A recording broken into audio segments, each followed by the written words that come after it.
Welcome to the lecture series of Public Theology, a cooperation of the Berlin Institute for Public Theology, the Beiersnau D Center for Public Theology, and the Lutheran World Federation. Dear participants, welcome to the very first session of the International and Intercontextual Lecture Series on Public Theology by an array of international experts from the Global South and North. It is brought to you by an international cooperation network consisting of the Berlin Institute for Public Theology of the Humboldt-Universität zu Berlin, the Beiersnau D Institute for Public Theology at the University of Stellenbosch, South Africa, and the Lutheran World Federation, Geneva. It will assemble leading experts from all over the world who will deliver lectures on different aspects of public theology. This lecture series will comprise video and audio lectures as well as study material on PDF, and it will be available free of charge. We hope that graduate and postgraduate students of public theology, as well as those who are interested, just the interested public, may profit from it. So this is the very first lecture in the series, and today we're going to present stories from public theology around the world.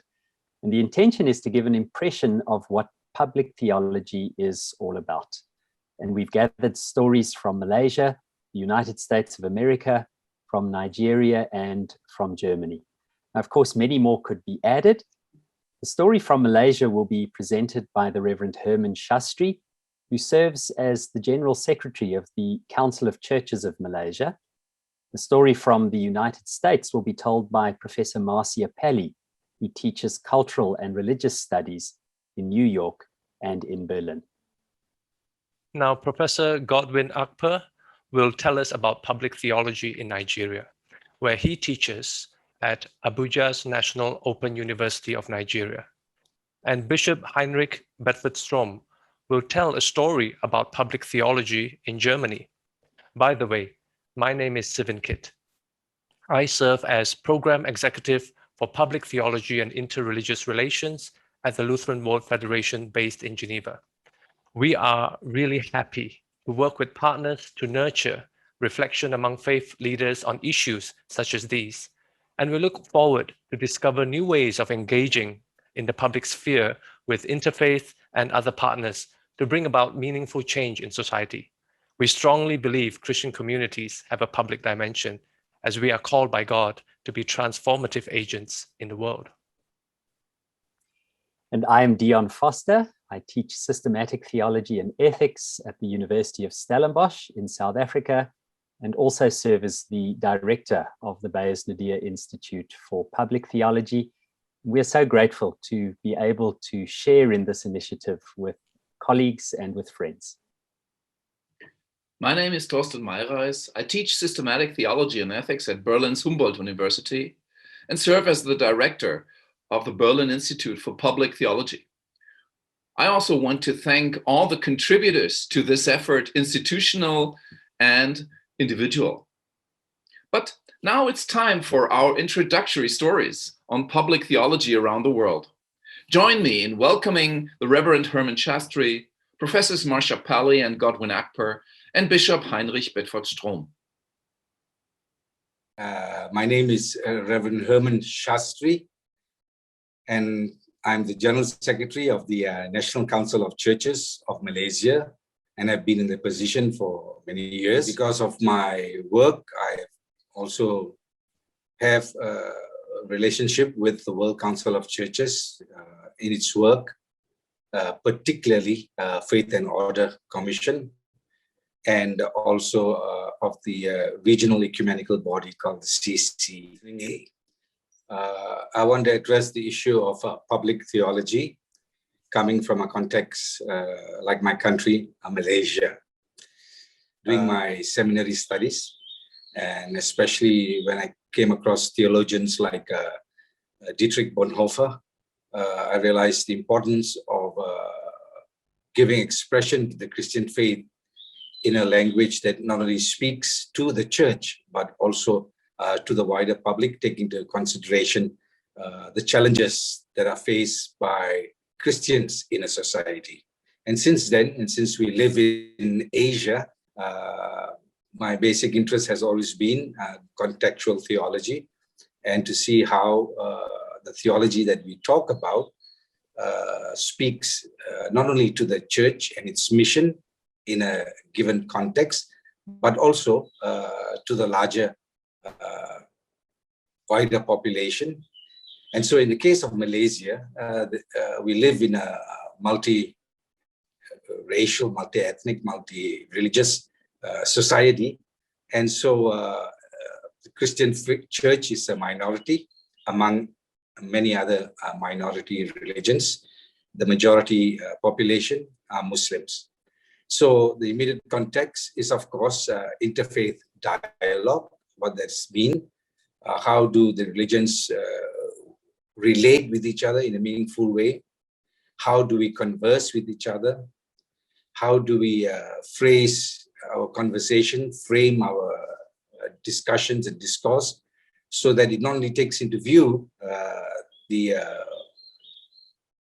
work and witness and service that the church wants to engage in, but also how it contributes to the wider good in the population. So that's a very important aspect. And so in the case of interfaith relations in Malaysia, majority of the people are Muslims, and therefore there is also a process of Islam influencing public policy. And so there are times when we have to address that issue, and we do that in the best way we can. Secondly, we also have indigenous communities, and so we also try to give attention to that aspect, very important. So Bibles are translated into the languages of the different ethnic groups, preserving their language, understanding their culture, and relating with them in a way that would give them dignity as minority communities, but more important of all, that they would also be able to understand the Christian faith, give articulation to it from their own indigenous context. Like every other society in the world today, we are also confronted with the COVID pandemic. And so the Council of Churches have played a very important role to keep the churches informed of the various standard operating procedures that come out from the government, and to also how best to engage in spiritual oversight among our people, but in a safe way, in an innovative way, and in a way that would bring people closer together, and not in terms physically, but in terms spiritually. And lastly, I would like to also say that in our work in public theology here, we also want to address the global concerns. So we engage with the wider ecumenical movement. So climate change is a very big issue. As you know, Malaysia is a tropical country, and so the rainforest covers a large part of the country. And so we try to work to preserve biodiversity in our country, and speak up very strongly against deforestation or any other measures that would threaten the life of the forest and the beautiful landscapes that we have in our country. So that is how we in Malaysia would think about public theology. Thank you. I'm Professor Marcia, teaching at New York University and a regular guest professor at the Theology faculty of Humboldt University in Berlin. Today, I'm going to be talking a little bit about American white evangelicals and right-wing populism and the January 6th riot at the US Capitol building where the Congress meets. The title, more or less, of this talk is that Evangelicalism and right-wing populism in America is not a Faustian bargain, and that's exactly what I'm going to explain now. The affinity between white American evangelicals and right-wing populism has been a puzzlement for many around the globe. In 2016, 81% of white evangelicals voted for Donald Trump, a man famous for immoral behavior with women and in business. In 2020, 76 to 80% repeated that vote. The January 6, 2021 riot at the US Capitol building was an eruption of right-wing rage mixed with white Christianity. Christian symbols and flags were displayed alongside political ones. And one group that entered the Senate chamber prayed, quote, "We will not allow America, the American way of the United States of America, to go down. In Christ's holy name, we pray," close quote. What is this affinity between white evangelicals and right-wing populism about? Doctrine alone won't suffice as an answer. After all, evangelicals of color and evangelicals in other countries share much doctrine with white American evangelicals, but come to quite different political positions.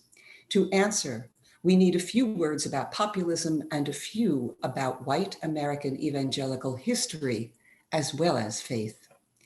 Populism is a way of presenting solutions to duress, not only economic duress, but status loss and way of life duress that emerge from changes in technologies, gender roles, demographics, etc.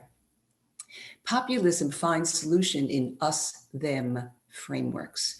Normally, people pay attention to the flourishing of their own group, the in-group, the we, but under duress, attention turns to attacking the out-group, the them, ostensibly the source of duress.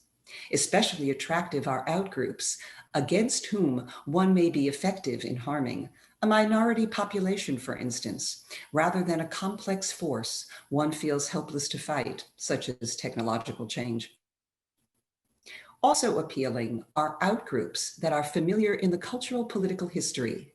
The most easily grasped populist solutions are familiar, drawn from a society's historical cultural background and from the ways that background has traditionally turned to us-them frameworks. White evangelicals, like other Americans, face the economic and way of life duresses frequent now among working and middle classes in many countries, especially those in old industry regions.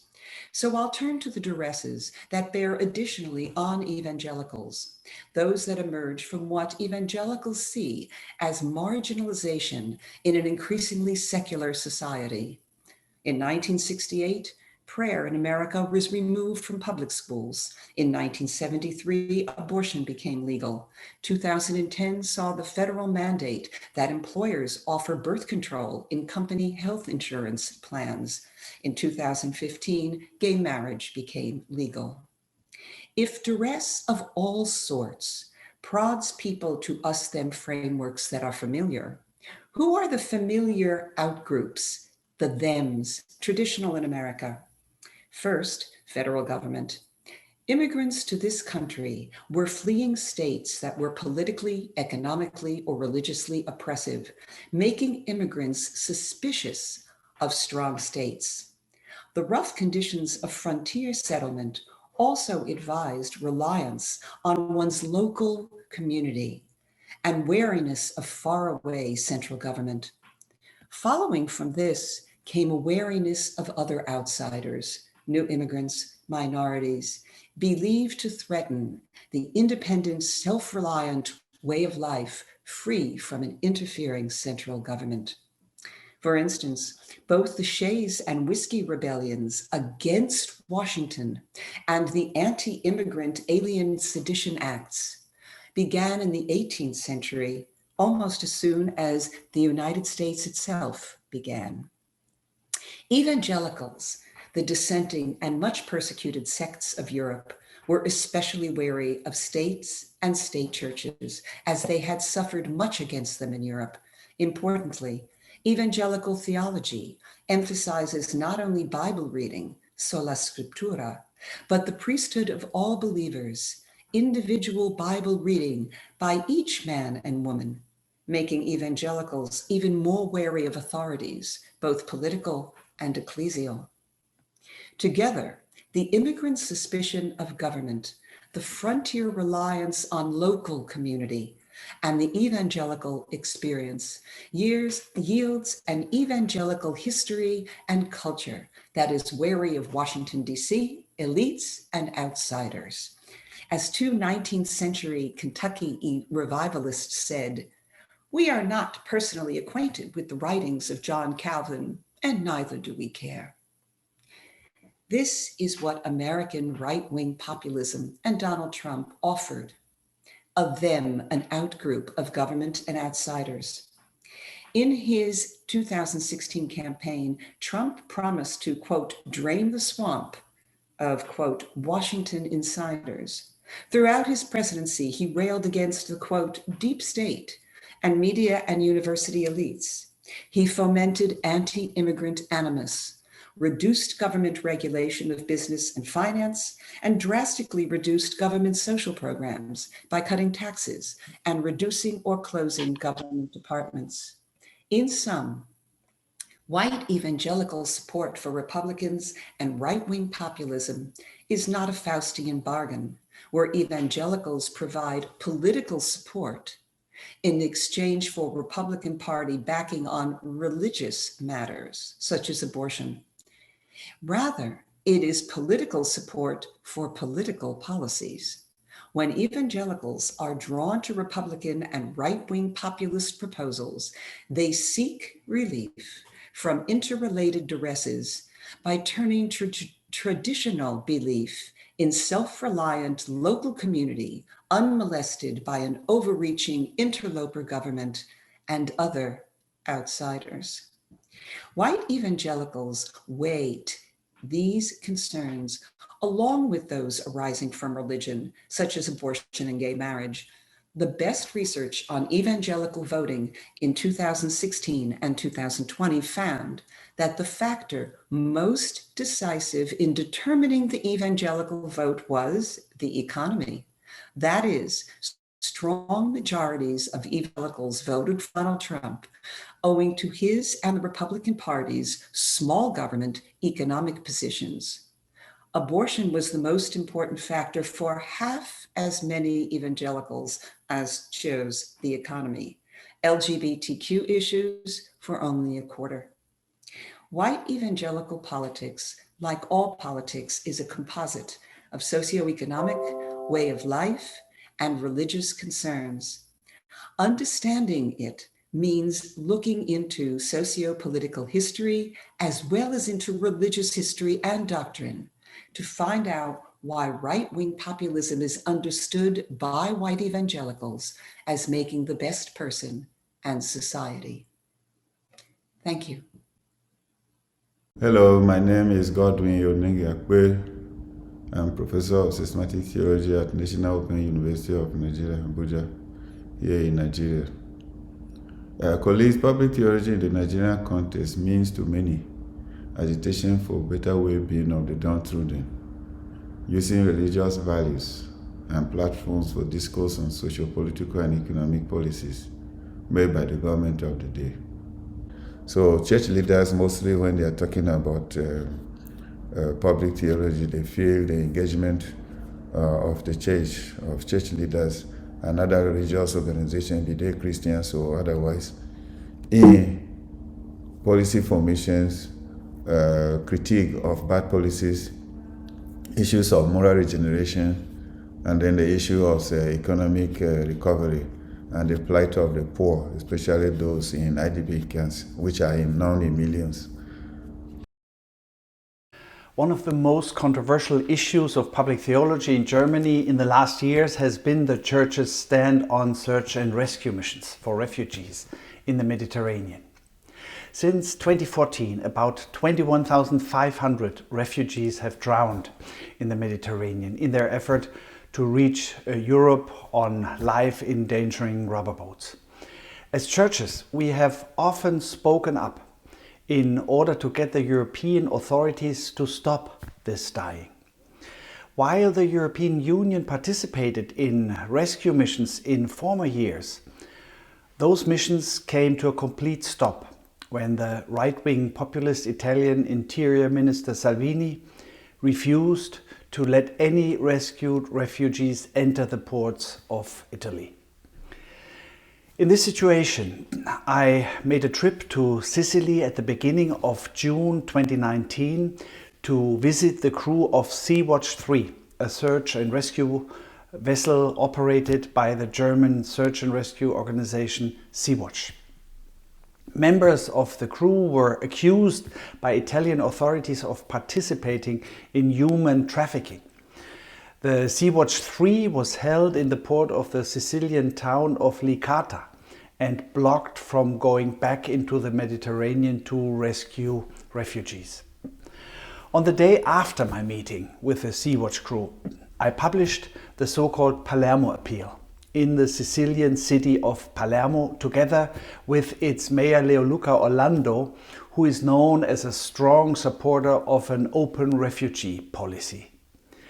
Many people in Italy, Germany and beyond supported the Palermo Appeal, which confronted the criminalization of civil rescuers, argued for free access of rescue vessels to the Mediterranean, and for a European mechanism of distributing rescued refugees in those cities and towns in Europe which have declared their will for that. After the publication of the Palermo Appeal, the Deutscher Evangelischer Kirchentag in Dortmund, a big 4-day lay convention of church people with around 100,000 participants in different forums. One forum issued an appeal to the Protestant church leadership to buy an own search and rescue vessel as a church.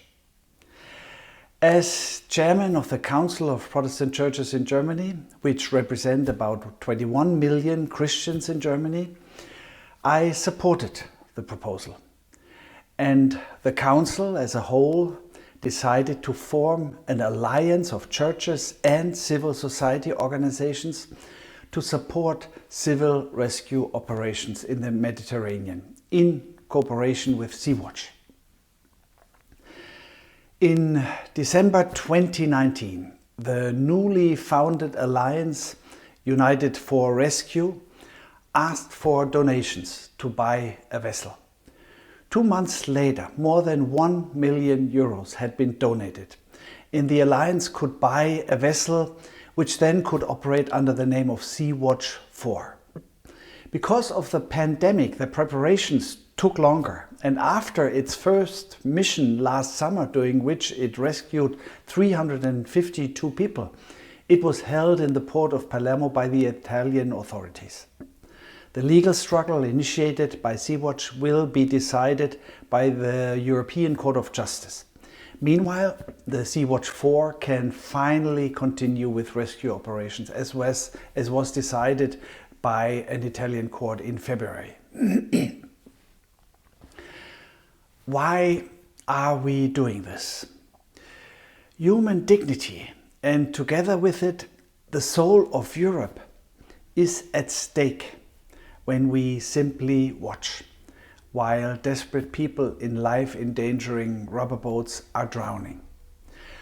Controversial discussions about the design of migration and asylum politics can and must be led, but they cannot be seen as alternatives to direct action to save lives.